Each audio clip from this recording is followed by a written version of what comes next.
Sita chief అయింది, ఎలా అనిపిస్తుంది? అరే నిజంగా తను చీఫ్ అవడం కోసం కింద పడ్డది, ఏడ్చింది, చాలా కష్టపడానా. పాపం లాస్ట్ టైం తనకు రావాలి చీఫ్, ఎందుకంటే మన రెడ్ గుద్దించినప్పుడు యాక్చువల్ తనే చాలా కష్టపడ్డాడు నిఖిల్ టీమ్ లో. అప్పుడే రావాలి ఎట్టకేళ్ళకి తన అయితే చీఫ్ ఎన్నుకోవడం చాలా బాగుంది. అయితే నాకు షాక్ అనిపించింది ఏంటంటే తను చీఫ్ అయిన తర్వాత ప్రజలు ఏంటంటే చూడండి లోపల కూడా నిఖిల్ చీఫ్ అయ్యిండు, మన సీత చీఫ్ అయింది. అందరు కూడా కండక్షన్ అందరూ సీత ఎదుర్కోతారు కానీ ఎవరు నిఖిల్ దగ్గర ఎదుర్కోరు. విష్ణుప్రియ కానీ, నైని కానీ, నబిల్ కానీ, యశ్మి కానీ, పేరు వీళ్ళందరూ కూడా సీత టీం పోతారు. ఎవరు నిఖిల్ టీం అంటే నిఖిల్ టీమ్ లో అంటే సక్సెస్ లేదని ఎవరికి అంతే కదమ్మా. నిఖిల్ ఏమాడుతున్నా ఓన్లీ మన సోనియా ఆడనే నిఖిల్ ఆడుకుంటున్నాడు కానీ పక్కన కూడా పంపించట్లేదు. తను ఏంటంటే తనే చీఫ్ ఉండాలి, బిగ్ బాస్ అయిపోయిన నేను చీఫ్ ఉండాలి తను ఆడుతుండు. ఇంకోటి ఏంటంటే తను ఎప్పుడు సోనియా చోట తిరుగుతున్నానా ప్రజలకు నచ్చట్లేదు. తను చాలా మంది బయట మంచి పేరు ఉంటారు, మంచి ఫాలోయింగ్ ఉంది, కానీ ఇట్లా గేమ్ ఆడవాలి ప్రజలకు నచ్చట్లేదు. క్వశ్చన్ తన ఉప్పు కప్పు రంబు నిఖిల్ సోనియా చుట్టూ తిరుగుతుండు, ఎంత చెప్పినా మారకుండు. విషు కాపీ రామా నిఖిల్ సోనియా చుట్టూ తిరగడం బంద్ చేస్తాం, మంచిది రా మామ ఫీలింగ్ అయింది. నిజంగా తను ఎందుకన్నా మన సోనియా కూడా ఒక రాజమాత లాగా కూర్చుంటది, పక్కన మన బాహుబలి లాగా పక్కనేమో ఆయన బాహుబలి లాగా ఉంటారు. అంటే తను గేమ్ ఆడదు, వీళ్ళిద్దరు పంపిస్తుంది. నిఖిల్ కూడా చాలా సేఫ్ గేమ్ ఆడుతుంది. ఏంటంటే తను ఇక్కడ సోనియా కూల్ చేస్తాడు, పృథ్వీని కూల్ చేస్తాడు, కంటెస్ట్ అందరిని కూల్ చేస్తాడు, తన గేమ్ ఆడతాడు. ఎంత అంటే గుంటనక్క తన గేమ్ తను ఆడుకుంటూ పోతుంది అనమాట.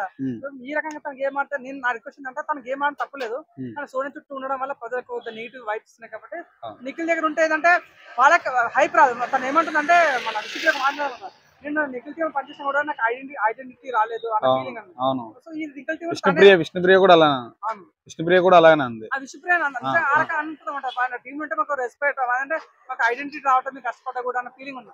ఇప్పుడు ఎంత నిఖిల్ టీం పోయినా కూడా మళ్ళీ ఆయన చీప్ అవుతాడు, మళ్ళీ అలాగే వెళ్తారు. కానీ వీళ్ళకి ఐడెంటిటీ ఉద్దేశంతో మళ్ళీ ఏంటంటే వాళ్ళు చెప్పిన కూడా వాళ్ళ మాట విన్నాడు నిఖిల్, ఓన్లీ సోనియా మాట ఇస్తారు కాబట్టి అంతా కూడా సీతకి వెళ్ళారు. మంచిది అనిపించింది.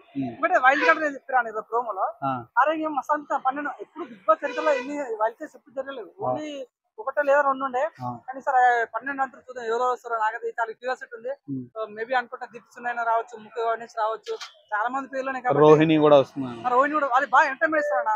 ఫస్ట్ వచ్చిన బిగ్ బాస్ ఒక ఆవిడ కూడా చాలా బాగా ఆడుతుంది, వీళ్ళు వస్తే కూడా బాగుంటుంది అనుకుంటున్నాను. అబ్బాయి వెళ్ళిపోయింది కదా, నీ అభిప్రాయం ప్రకారం వెళ్ళిపోవడం ఓకేనా? నాకైతే నిజంగా పేరే అనిపిస్తున్నా, పేరే కదా. బిగ్ బాస్ తిట్టడం అయితే చూడన్నా అబ్బాయి 2 పాయింట్ అంట. అబ్బాయి ఏందన్నా లేక చీప్ అయింది. చీప్ అయినప్పుడు ఏం చేయాలి, బిగ్ బాస్ సెల్ఫ్ నామినేట్ చేసుకోవాలి.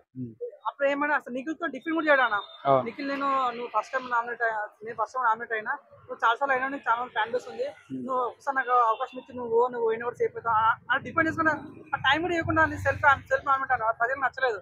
అంతేకాకుండా ఓవర్ కాన్ఫిడెన్స్ ఏంటంటే తను గేమ్ ఆడుతుంటే మన సోనియా గుడ్డు తీసుకోతుంటే ఐఎమ్ డన్ నేను గేమ్ ఆడాలంటాడు. అప్పుడు ఆడపోయి నువ్వు లీడర్ ఆడిపోయినా నువ్వు ఆడాలి, పక్కన గేమ్ ఆడిపోయాలి. ఆడకుండా నేను ఆడాలని గేమ్ ఆడాలన్న వల్ల నువ్వు ఓడిపోయింది. అక్కడ నీ చీప్ అసలు పాపం నువ్వు దగ్గర కంటెస్ట్ ఎవరు కూడా చీప్ అయ్యే ఛాన్స్ కోల్పోయారు వాళ్ళు పాపం. పాలక మైండ్ ఏంటంటే బిగ్ బాస్ టాస్క్ పెట్టింది, నువ్వు ఆడకపోవడం వల్ల నీ టీం ఆడదు, పక్క టీం ఆడదు, మొత్తం హార్మోని ఖరాబ్ అవుతుంది. ఆడకు బిగ్ బాస్ మైండ్ సెట్. ఇంకోటి మెయిన్ ఏంటంటే బిగ్ బాస్ చెప్పింది చాలా, బిగ్ బాస్ వాళ్ళ పిల్లలు కొట్టి ఒకసారి గేమ్ టాస్క్ మార్చున్నాడు, నా స్క్రిప్ట్ నేను రాసిస్తా అట్లా ప్రజలకు తీసుకోలేకపోయారన్నమాట. అన్నం పెట్టాడు సున్నం పెట్టే టైప్ లాగా, లేకపోతే పైన పర్సనాలిటీ లోపల మున్సిపాలిటీ చెప్పడానికి నీతిలో లోపలే బూతులు అన్నట్లు. నిజంగా చాలా డిసప్పాయింట్ అనిపించింది. సో ప్రజలు కూడా తను అందుకన్నా అభినయను డోర్ ఓపెన్ చేశారు బిగ్ బాస్, ఇది నా ఇల్లు నా హౌస్ నాకు నచ్చినట్టు ఉంటది, వెళ్ళిపోవాలని అంటే కానీ దాడి ముస ఆడతారు. అప్పుడు కూడా సేఫ్ అయ్యాను. కండక్షన్ కూడా చెప్తారా నువ్వు తప్పు చేసినవరా సారీ ఇప్పుడు అంటే చెప్పాడు. బిగ్ బాస్ దగ్గర సేఫ్ అయ్యింది, కండక్టర్ సేఫ్ అయ్యింది, ప్రజల దగ్గర సేఫ్ అవ్వలేడు, నాగమామ దగ్గర సేఫ్ అవ్వడు. నిజంగా నాగమామ గట్టి కౌంటర్ ఇచ్చాడు, ప్రజలు గట్టి కౌంటర్ బయట. టాప్ 5 లో ఎవరు ఉంటారు? సో నేను అక్కడ పక్క 100% అన్న వికిల్ ఈసారి తప్పకుండా ఉంటాడు, నేను కొట్టుకోవచ్చు. తన విష్ణుప్రియ అన్న లేకుంటే మన నబీల్ మంచి టక్ ఆఫర్ ఇస్తున్నాడు. ఈరోజు ఓటింగ్ ఫస్ట్ వస్తున్నానే తను టాప్ 2 లో ఉండొచ్చు. నబీల్ టాప్ 2 అన్న టాప్ 3 అన్న. Nikhil first place, third second place Vishnupriya, third Nabeel, 4th Nainika, 5th place లో యశ్మి ఛాన్స్. Thank you.